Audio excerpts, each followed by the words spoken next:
नमस्कार।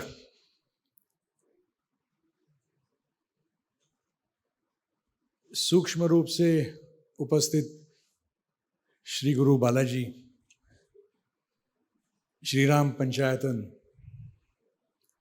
मेरे गुरु बंधु श्री सुनील जी तांबे और ये विशेष अतिथि थी, मेरी पत्नी मृणाल, और इस स्वास्थ्य कार्यक्रम की पूरी जो संकल्पना इन्हीं की थी। सकाल में वो संचालिका भी है और इस सकाल स्वास्थ्यम कार्यक्रम के प्रमुख अतिथि। मैं जब इनको आज दोपहर को मिला तो मैं समझ में नहीं आ रहा था कि इनका इंट्रोडक्शन कैसे दे, लेकिन ये वाल्मीकि स्वरूप, तुलसीदास स्वरूप, और आज मुझे पता चला आप देवर्षि नारद स्वरूप भी है।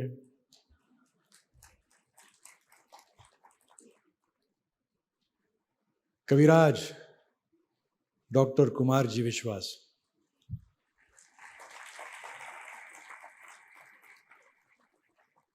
और उपस्थित सारे राम भक्तजन, मैं सकाल समूह की ओर से आप सबका स्वागत करता हूं। सकाल स्वास्थ्यम की ये जो संकल्पना है, ये हम 3 दिन के लिए इस प्रोग्राम का हमने नियोजन किया है। यम से संयम तक कैसे पहुंचे, इसका ये प्रयास है।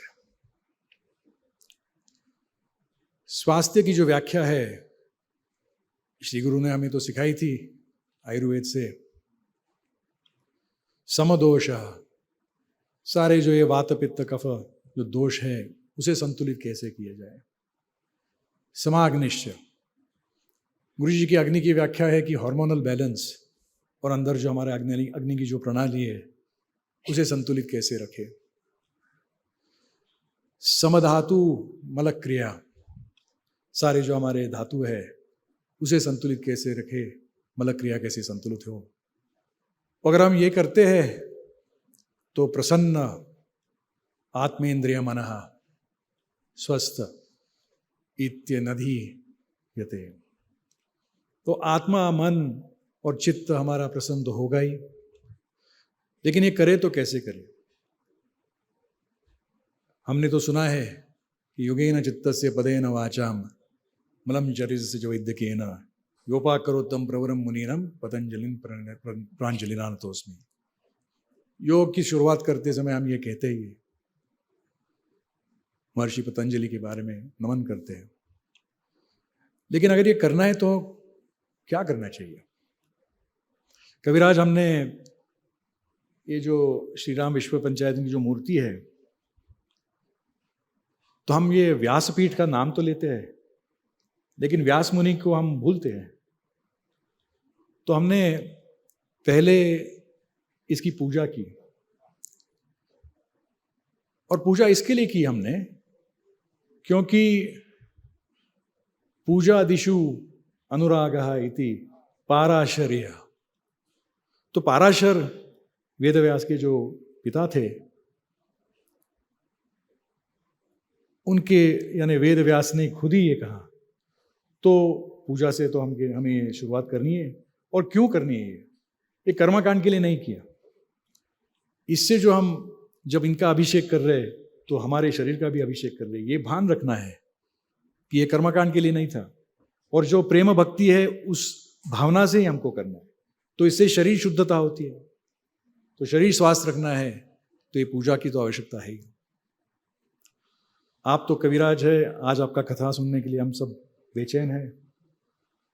तो कथादिशु अनुरागः इति गर्गः, तो महर्षि गर्ग ने ये कहा कि वाक शुद्धि करनी है तो कथन की आवश्यकता है, और आपकी वाक शुद्धि इस तरह से, तो सरस्वती तो आपके जीवा पे है, आप तो सरस्वती के पूजक है, और जो सुनते हैं उनकी भी वाक शुद्धि होती है, और इससे हमारी भक्ति बढ़ती है, और भक्ति बढ़ाना ये बहुत जरूरी है।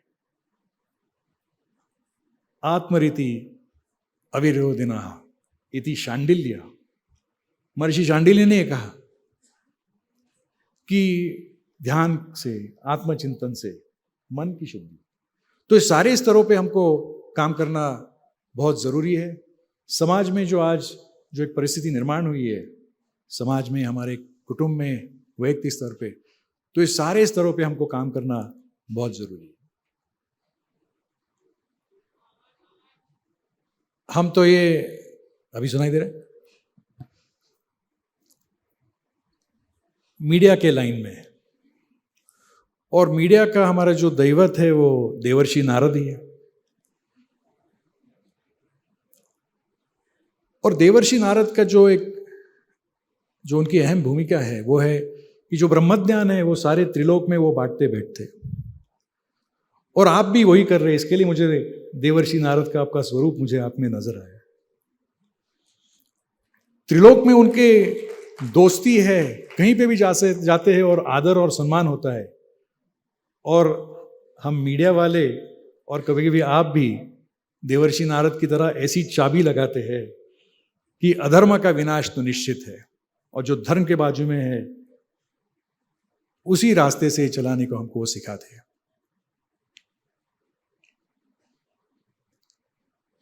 आज का ये जो समारोह है, इसमें ये जो हम भक्ति भाव बढ़ाने की बात कर रहे हैं, तो देवर्षि नारद ने भी कहा कि नारदस्तु तद अर्पित अखिल आचारता। सारे जो कर्म है, जो भी हम कर रहे हैं, ये जो सब हम कर रहे हैं, वो उसी को हम अर्पित कर रहे हैं। तद विस्मरणी परम व्याकुलता। अगर हम उसे भूल जाते हैं तो परम व्याकुलता तो अनिश्चित है। और समाज में आज जो परिस्थिति है, वो जो व्याकुलता है, वो इसीलिए है क्योंकि हम भूल रहे हैं, हम ये जो सारा हमें कर्म करना है, जो भी करना है, वो हम उसे अर्पित नहीं कर रहे। और इसीलिए आज आपका जो एक कथन होने वाला है, हम सब बेचैनी से इसके लिए इंतजार में है क्योंकि कथा से, ये कथा सुनने से, ये हमारी जीवन शैली हम कैसे जिए, हमारे मन में जो शंका कुशंका है वो दूर हो जाती है। और आपकी कथा से तो बुध विश्राम सकल जनरंजिनी, वो तो होने ही वाला है। सबको जो आनंद मिलने वाला है, वो मुझे मालूम है कि इस कार्यक्रम के बाद हम में परिवर्तन तो निश्चित है। लेकिन ये करते समय हमें अभिमान और द्वेष भूलना चाहिए, क्योंकि अगर ये दो चीजें हैं तो चाहे हम कौन सी भी भक्ति करें, उसका कोई फायदा नहीं। मेरे एक दोस्त है, वो बोले कि तुम इसकी भक्ति करते हो, तुम इसकी पूजा करते हो, मेरे जो जिनकी मैं पूजा करता हूँ वो ज़्यादा श्रेष्ठ है। अभिमान आ गया, द्वेष आ गया, तो उसका कोई अर्थ ही नहीं है।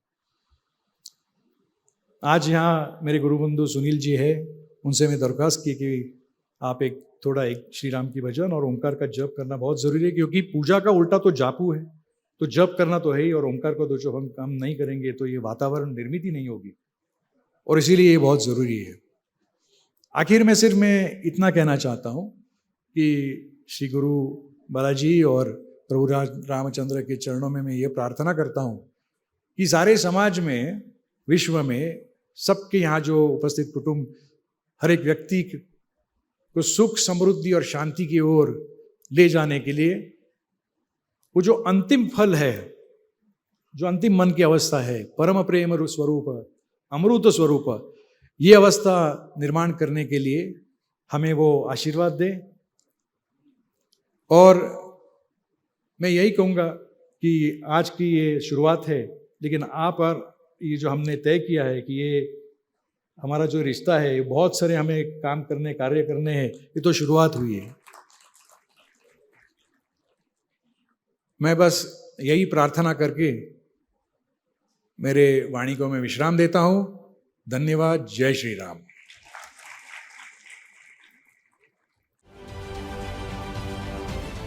महाराष्ट्रातील सर्व बातम्यांचे विश्वासार्ह व्यासपीठ, सकाळच्या सर्व सोशल मीडिया प्लॅटफॉर्मला लाईक, फॉलो आणि सबस्क्राईब करा।